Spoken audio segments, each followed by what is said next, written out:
channel. I am Dr. Kanika Roy, consultant dermatologist, hair specialist and hair transplant surgeon. So today I will be talking about the second part of hair fall. बहुत common है हम सब में and काफ़ी सारे boys and बहुत सारी girls are facing this issue at very young age. जो आज से 20-30 साल पहले मोस्टली 40s 50s में हम देखते थे वो है गंजापन, known as एंड्रोजेनेटिक एलोपेशिया। इसका मेल टाइप होता है और इसका फीमेल टाइप होता है। आदमियों में आप देखते हैं कि आगे से जो आपकी हेयर लाइन होती है ये पीछे जाने लगती है और जो ट्रायंगल है वो धीरे धीरे पीछे खिसकता है और आपके आगे के बाल पतले होने लगते हैं और उसके बाद गायब हो जाते हैं। कुछ यंग मेल्स को जो वर्टेक्स होता है यानी आपका ये वाला एरिया, यहाँ पे आपको गंजापन जल्दी स्टार्ट हो सकता है एंड विथ एवरी डेकेड एक ग्रेड आप प्रोग्रेस करते हैं in this form of hair loss. अब ये होता क्यों है? इसकी तो जेनेटिक प्रीडिस्पोजिशन होती है, यानी अगर आपके परिवार में माता पिता में किसी को था तो आपको ज़्यादा चांस है कि आपको एंड्रोजेनेटिक एलोपेशिया होगा। जो इसका सेकेंड पार्ट है, it is the hormone. So in traditional medicine it was known कि आपके खानदान में अगर किसी को एलोपेशिया है ये वाला या फिर आप आदमी है तो you are more prone to this type of hair loss, क्योंकि टेस्टोस्टेरोन जो होता है, एंड्रोजन होता है, वो आपकी जड़ में सिकोड़ता है। स्टार्टिंग में आपकी जड़ से 3 से 4 मोटे बाल निकलते हैं और 1-2 पतले बाल निकलते हैं। इसको हम फॉलिकुलर यूनिट कहते हैं।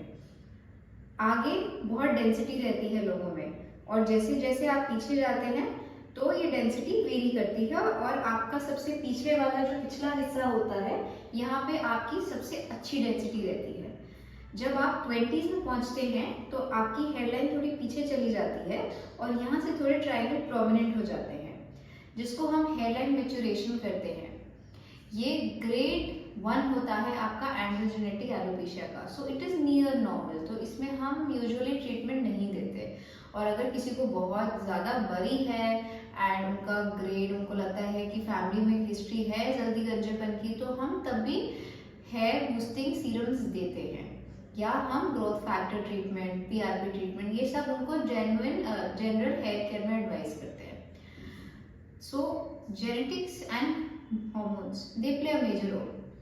इसी एंड्रोजन हार्मोन की वजह से गर्ल्स में जिनको PCOS की शिकायत होती है उनको भी गंजापन जल्दी बन जाता है। So if you are having hormonal issues, if you are heavy weight, आपको मोटापा है, तो फैट में जो आपकी बॉडी में फैट स्टोर है उससे भी हार्मोन ज़्यादा बनते हैं, वो भी गंजापन जल्दी कर सकते हैं। Then there are other factors that affect your hair roots.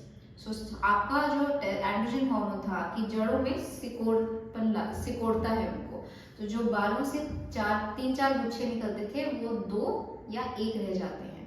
तो जब हम एग्जामिन करते हैं, जैसे मैं आपको फोटो में दिखा रही हूँ, एक जड़ में से पहले 3 बाल निकल रहे थे, अब एक जड़ में से 1 बाल निकलेगा और समय के साथ सारे बाल साइज में श्रिंक होंगे और फाइनली जब एक बाल का स्टेज होगा, फिर जब एकदम एडवांस हेयर लॉस होगा, जब आप ग्रेड 5 ग्रेड 6 में पहुंच जाएंगे तो वो बाल भी एकदम पतला हो जाता है and finally it is lost.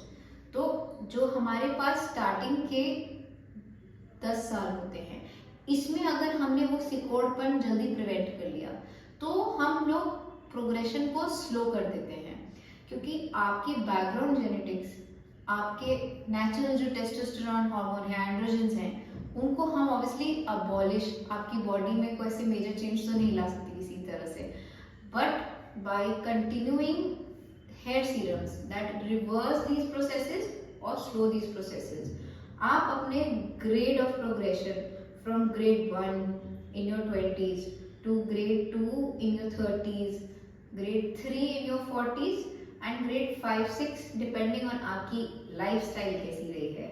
If you smoke, you drink, तो फास्ट होता है, क्योंकि स्मोकिंग से आपकी जो वेसल्स होती हैं, ब्लड वेसल्स जो आपकी जड़ को सप्लाई देती हैं, ये श्रिंक हो जाती हैं, तो खाना पीना कम जाएगा तो ग्रोथ भी अच्छी नहीं होगी। फिर आपकी डाइट कैसी है। आजकल सबकी डाइट में बाहर जब आप बहुत सारा जंक फूड खाते हैं तो न्यूट्रिशन वैल्यू उसमें मोस्टली कैलोरीज की रहती है। न्यूट्रिएंट्स में आपके विटामिन्स, मिनरल्स और आपके proteins often they take a hit. उस वजह से जो न्यूट्रिशियस क्वालिटी है वो अच्छी नहीं है खाने की, तो बालों की क्वालिटी भी इस वजह से इफेक्ट हो रही है।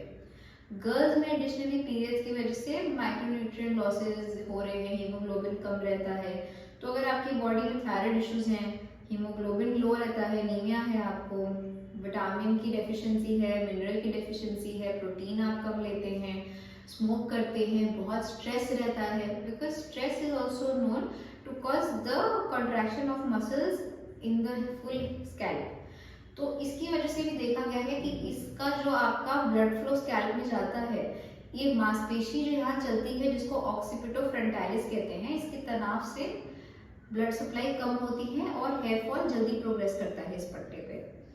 सो this is it for this video. Please subscribe to my channel for more updates and next video के लिए आप कुछ सजेशंस हो तो आप दे दीजिएगा। I will be covering on minoxidil and the misconception, myths, जो गलत भ्रांतियां हैं उसके बारे में कि इफेक्टिव होता है या नहीं, राइट।